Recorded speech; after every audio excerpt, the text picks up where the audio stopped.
Yung wireless at saka ano sir, kung sa cable sa guitar sir. Unbalance pa yun sa gitara. Oo. Unbalance pa rin yun kahit naka-wireless siya. O kaya kailangan exit lang. Oo nga no. Okay. Okay. Kataas mo ka. Kaya kasi RCA. joke yan kasi. TS. Tip slim. TRS. Tip pa rin slim. Okay. Ano sa na isa? XLR na? Sila ka. Kitang sa taas na. Walo ka po. Sila tulad ka po. Be mindful with polarity. Diba? Polarity yan. Polarity. Be mindful. Be mindful with your polarities.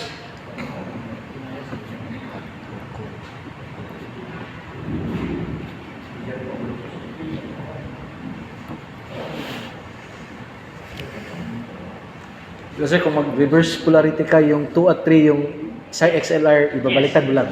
No. Baliktad, di ba? Hot, then cold. Yung isang dulo lang ha. Oh, isang dulo Wag lang. yung both ends. Same ragyap. Wag yung both ends. Oh, isa lang. Kahit magkabaliktad sir. Oo, kasi nga, bakit gagawin mo babaliktarin mo? Kasi dalawang microphone, isang source, di ba? Ibabaw ilalim yung snare. So either both end. Basta isa lang. Basta isa na. What if kung dalawa na? Ay, hindi, wala. Wala, hindi na. Parehas lang. Parehas lang. Same pa rin, same man. Okay. XLR.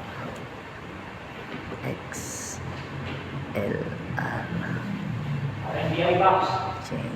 Alam mo ba na hindi lahat ng DI box para sa component? Kung may time kayo, actually, dinaisect namin yan. Meron pang transformer talaga sa loob yung mga China. Yung mga China na brand na China may namumura eh. Wala yun. Mga tubag ba? Malakas sa noise pa rin. Saka yung kuryente magtawid, sira.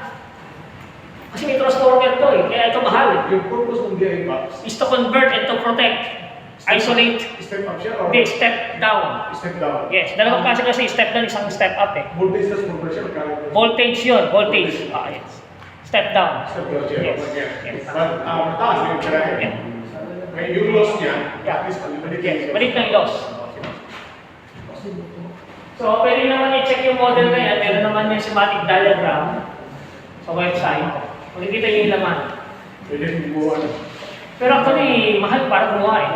Masyado matrabaho eh. Kasi yung ano pa lang, yung mentor ko si Engineer Cesar, si Boy pa naman sa ngayon. Before, year 90s, gumagawa kami ng DI box. Transformer talaga yun. Oras mo tayo. Okay, kaya siya nakagawa. Kasi may sarili siyang ano eh. May makina siya eh. Yung baksak. Yung pinabaksak yung case, yung boxes, bubuuin yun eh. May makina eh. May makina eh. Oo. Baka sa salitang Tagalog, may torno. Di ba may tornohan? Bubuuin niya yun. Yung sa Shopee sir, mga around 700, 1,000. I tell you, hindi ganun kalinis. Okay. Hindi ganun. I mean, you know what I'm trying to say. You get what you pay for. Pag medyo meticulous siya, medyo may banda kayo dyan, medyo may kailangan talagang hindi pa pwede pa sa DI box. Pero kung personal na gamit lang at medyo pero halata yan sa in-ear. Maniwala ka, may noise. Okay. Oh, yung hiss pa, magreklamo yung singer. Oh, his. Meron hiss. So, hindi mo rin alam. Kasi hindi mo naman, hindi ka nag-headset eh. Pag PFM mo sa channel, uy, may hiss. Yun ang narinig din singer. Nakuya mo may hiss yung in-ear ko. Patay yung mga channel, gagaling yun. Meron talaga. Oo nga. Hindi yung marinig masyado sa space monitor. Sa protobox minsan, wala nang pakialam, matutugtog yung banda eh. Pero pag nag-in-ear na yung banda, yan ka na. Yung sakit sa tenga. Sakit sa ulo. Di ba sakit sa ulo, gagawin tayo eh. Ang tugrabe. So, meron transformer, no? Kita nyo naman yung symbol ng transformer. Kasi polarity. Kala nyo, increase polarity. So, you take an unbalanced high impedance, so this high Z signal and convert it to balanced that Really becomes grabe. low Affordable Z lang, or budget meal ko ba? impedance signal. Ah. Sa mga iba to, wala lang sa kanila. Pero professional, may broadcast ka pa, may recording ka pa, hindi pwede. Pero kung hindi naman ang setup sa inyo, acoustic fan, kung may masaya na tao na banda, kaya hindi sa atin kung labanan yan. Tawanan tayo dyan. Okay? Ayan. Ito, gusto itong part. So you have your source, your positive and negative.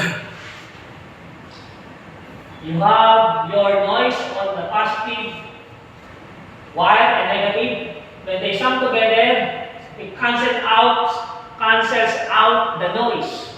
Kita niyo yung walang noise sa taas. Sa baba, meron wala? Wala. Meron. Ay, Sa oo. baba, meron. So yun yung sinasabi ko sa inyo kanina. Hinanahan ko na yung PowerPoint ko lagi. Especially when you're using unbalanced cable. Cable.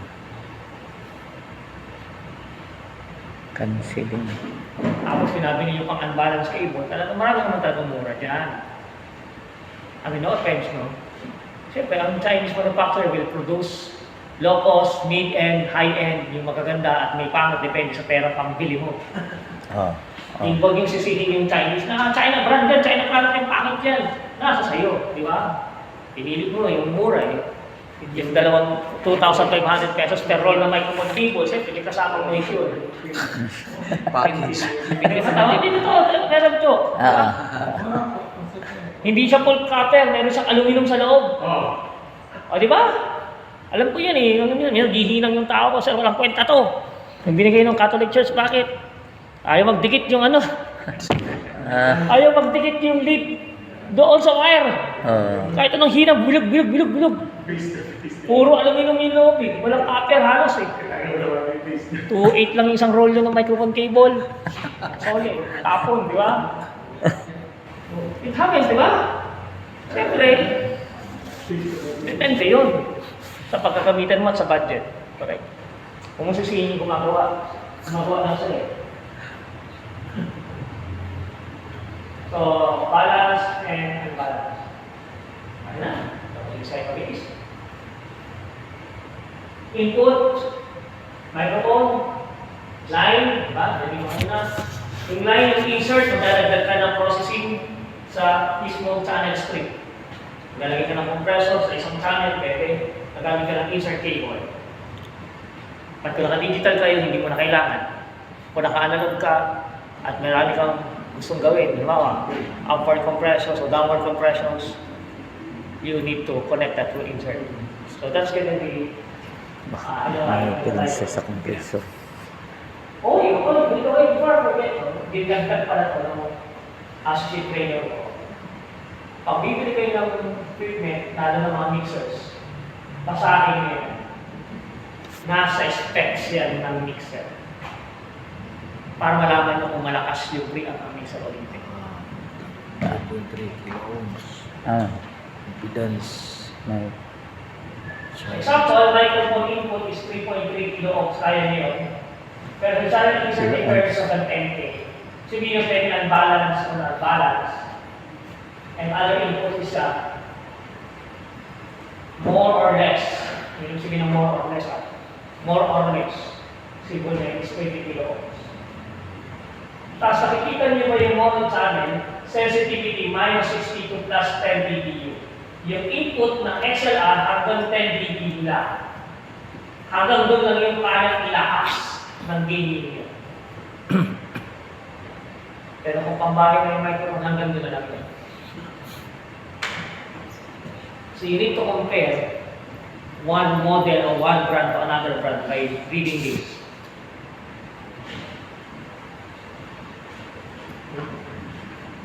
One of my favorite gives pad. Pag malakas yung signal mo from the source, pinutin mo lang yung pad, hihina yung signal. Di ba yung kanina? So where's that? Come here guys.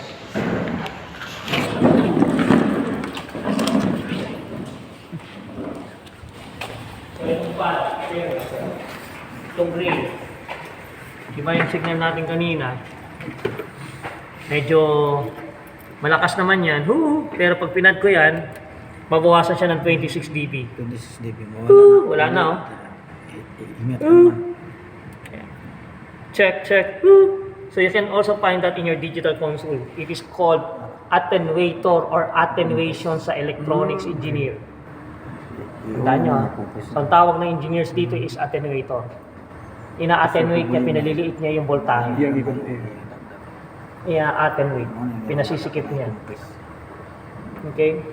So that's attenuation or pad switch 26 dB. Sorry po sir, saan nga yun gamitin sir? Nalilito Pag ako. yung signal, okay lang po, pwede magtanong. Yung signal mo is too much. Halimbawa, masyadong malakas yung tunog ng signal galing dun sa keyboard. And Okay. it goes more than 0 dB or 2 or Or above. okay. Yeah, more than, above. Okay, and that's the time you're going to press this one to attenuate. Paliliitin yung signal and that's the time you can increase your gain. Kasi minsan nakababa yung gain mo, pare, ang nangyayari, ang taas pa rin ng signal, hot na hot siya dito. So, technically, anong ginagawa niya sa loob? Attenuate, pinapahina niya yung electrical signal.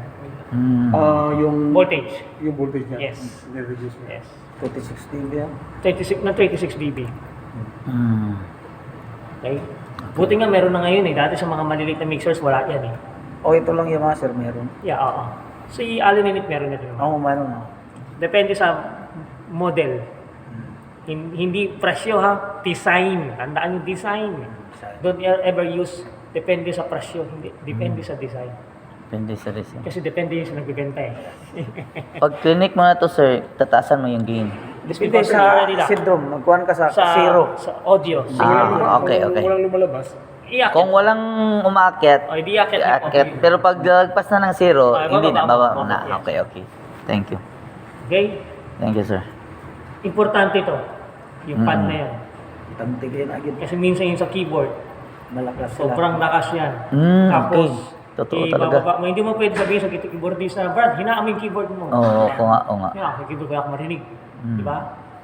Ito na maganda. Sa church band talaga yung ano talaga. Eh, kahit saan, kahit sa resto bar, ganun talaga yan, lahat. Mas grabe sa Oh, testuan. sa keyboard. Grabe sa resto bar yan, hindi mo pwedeng baguhin yan.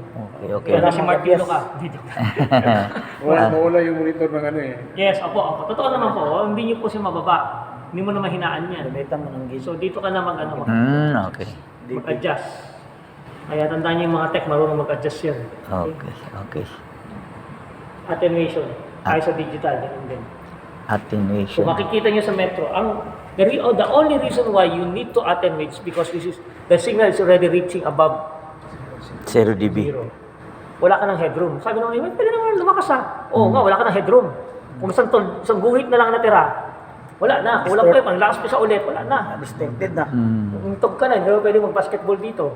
Okay. Ganun din. So kailangan mataas yung headroom mo. Attenuate. So, mini-maintain mo lang. Attenuate is to compress, No. to reduce, Down, to reduce, The electrical signal or in volts. to reduce electrical Measured signal. in volts. Kasi pwede naman talaga na mag-pass. Ang problema, pag nag-distort na siya, nag-overdrive na siya, na may nawawalang frequency. Yung sa piano, ay, halata yun, marinig ko yun. Ba't yun? May nawawalang, parang sumasakal yung tunog ah. Yung room, yung resonance, Yeah. resonance, Sakal yung tunog. So, distorted na yun. So, kailangan mo ipan. I-attenuate. Okay? So, walang usapan din. Ganda mixer ko. Sa lahat ng instrument, sir, Lahat kaya, yung nabasa na mag-pass ka na doon. okay. Nag-0, ano ka na, nag-plus 8 ka na, nag-plus 7 ka na. O what. Pero yung usually keyboard yung may ano, no? Hindi lang, marami. Minsan nga yung sa guitar. Sa bass player. Sa bass. kasi- Yung bass. Sir, Halos Power, lahat. mga Kahit power. sa inyo, may counting nyo sa bass. Tapos, sir, masusukat mo dito, sir, pag yung tuloy-tuloy, yes, yung po, sa PL, PFL. sa ano mo yung PL mo na, Opo. solo niya, sa Opo. individual mo makita yon. Yes po. Pag sabi mo na yung bass, Hindi pa dinig ha? Oo, Metro muna. dito. Pag ganun ko sa keyboard, mataas, yun na. Yes. Tapos pag ganun ko rin sa keyboard, ay sa guitar, ganun pa rin ang proseso Oo, lahat. Ganun din yung procedure.